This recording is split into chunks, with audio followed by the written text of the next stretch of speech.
Well, it's so good to be here. My journey with play began roughly the same time yours did, at infancy. We learn how to play from our very first moments. But what we'll do today is grow it up a bit and think about how we apply play in a meaningful way to our solution-focused practices. Adults learn best through engagement. When you're doing something, you're more likely to hang on to the idea, hang on to what it is that you're learning. We often associate play with children, but we play as adults all the time. And my hope is that you will tap into even more of those ideas of how you play already and what additional ways you'd like to play. Play stimulates our brains. It helps us remember things. It connects to all of our senses. Play is a great thing. So solution-focused practice, as we know, focuses on what we want. It focuses on the solutions and a future that is meaningful for whatever group of people we're talking with. At the beginning of this conference, you thought about, what are your best hopes? I want you to think about those best hopes, and with your, I've got one right here. If 0 is you haven't started to realize your best hopes from this conference, and 10 is my best hopes are in full form, where are you now? Okay, me too. They're in full form already, and we still have time to go. Being able to play, and as I looked out, I saw you playing with these, I saw you giving them to each other and pulling and just goofing. It keeps us alert, and using play in a meaningful, connected, intentional way is a powerful learning tool. I'd like you to think about recreation. What do you do for recreation? Whatever it is. Maybe it's music. Maybe it's swimming or knitting or reading.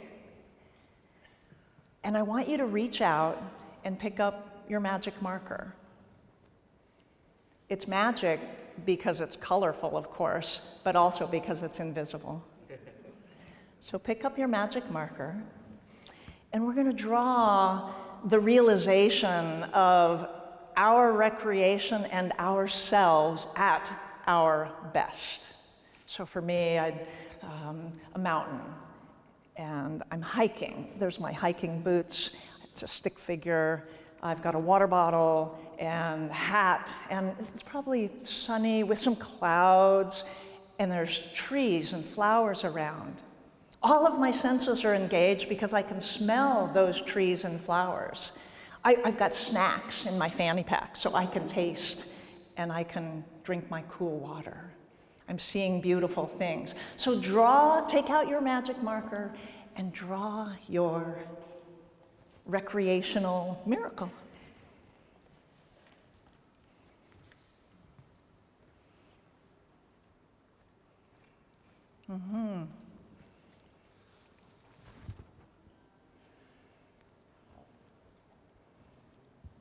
Oh, look at all these artists. Now, as you finish up the details, make sure you get lots of details.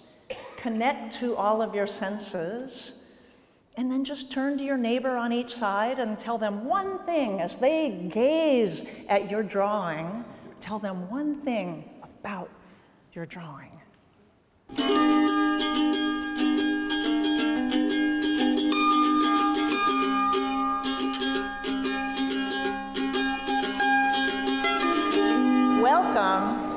to solution play. I use play as a part of so many parts of my life, but I use it recreationally. I use it as a part of my work. So let's go from recreation and our personal lives to our work lives.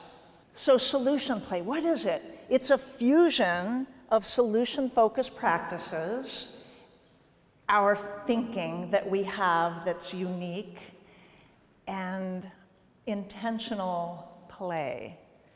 It becomes a powerful learning tool. It's not about using play to warm up the audience, although it does that.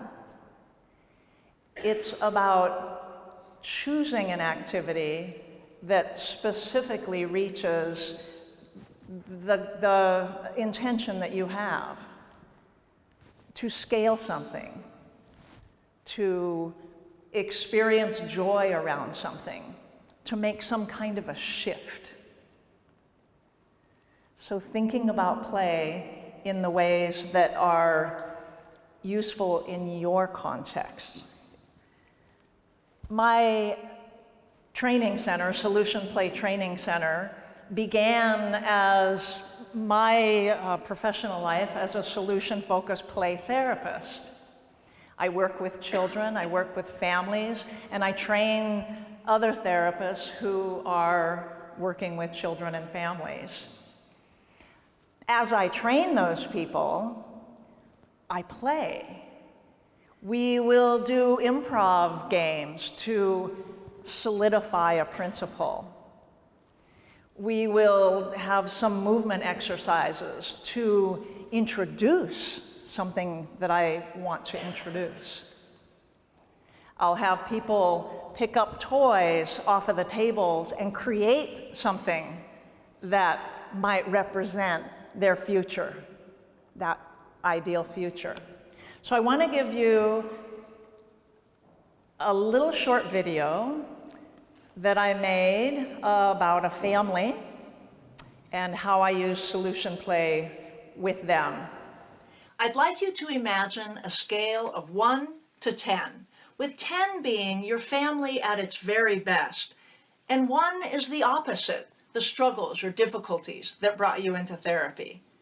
I asked this question of a family who was at the time homeless. They said 1 was them being homeless, and 10 is having a home again, feeling safe, having trust back. And then I asked them to choose figurines to create the picture of that future, that preferred future of having a home, feeling safe. They made a beautiful picture, mom and daughter together, of animal groups, feeling safe next to each other, having plenty of food, and doing things together, and having a home. The 1 is the chaos and difficulty of being homeless, not knowing who's going to be there or what's going to be happening or where you're going to be sleeping. On the scale of 1 to 10, I asked the daughter and the mom, "Where are you now?" Daughter said, "About a 2. Mom said, "Maybe a 3. You are currently homeless, and yet you're at a 2 and a 3. How is it that that's happening?" They said, well, they'd done a few things. They're talking just a little bit better. And they'd put a bag together, so they had a few special items with them, no matter where they slept. These were great things for them to remember. I asked, when you're just a little higher, at a 2.5 and a 3.5, what will be happening then?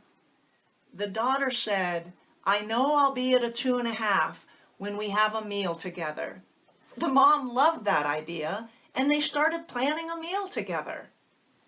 This family was homeless, but they were not hopeless. Identifying the small things that were already going well and thinking about what slightly better will look like gave them a little more hope. This application of solution-focused play therapy has been very useful for me and the families I've worked with. I hope it's helpful for you.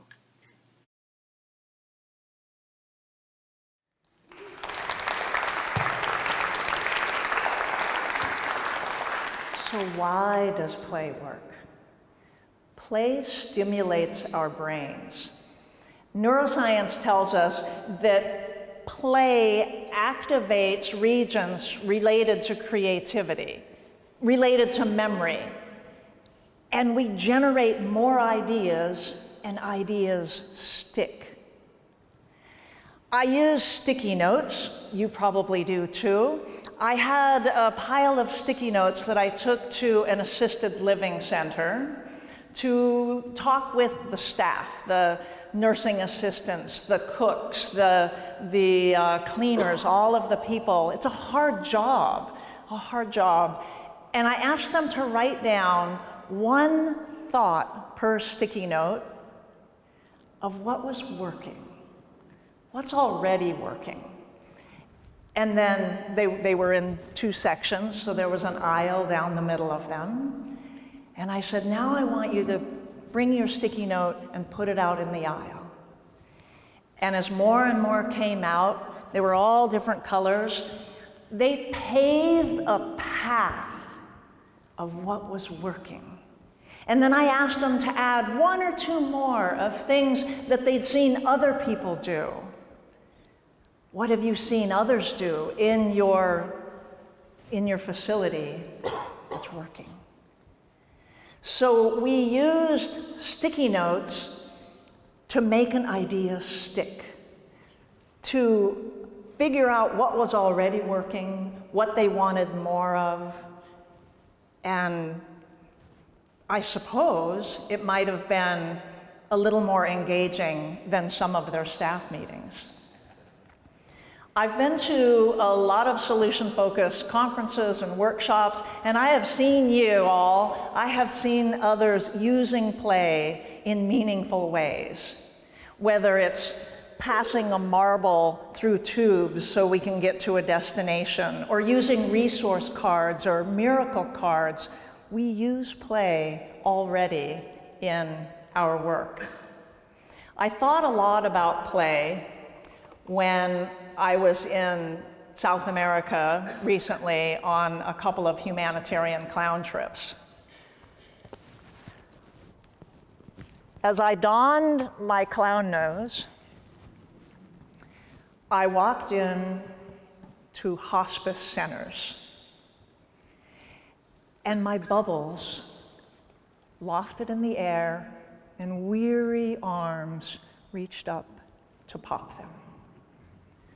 I hula hooped with refugee center participants.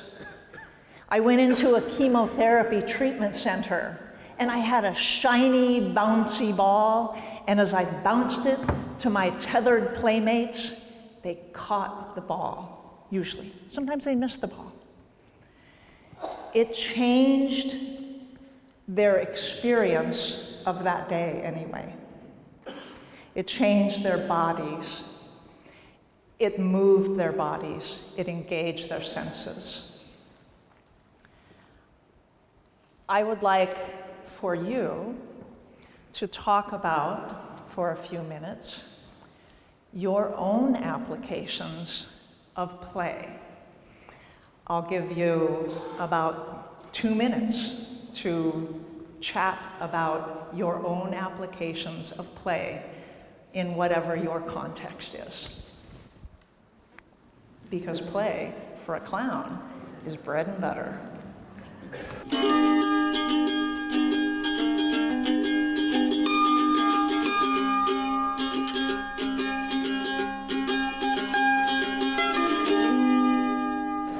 The energy and the playfulness in this room is vibrating. It's wonderful. But y'all hush up right now. Stretch out your stretchies when you hear my voice. And there we go. Okay. Thank you for sharing those ways that you are already playing. I knew that you were, even if I haven't met you yet. So as you walk away from this little short piece of time, I'd love for you to think about how you can combine your own personal interests, whether it's improvisation, or improv jazz, with your professional interests. How do we take the structure of solution-focused practices and the freedom of play, and what does that do? It creates a space, a wide open space, where learning is joyful, change is possible, and growth is contagious. So play, keep playing. I sure will.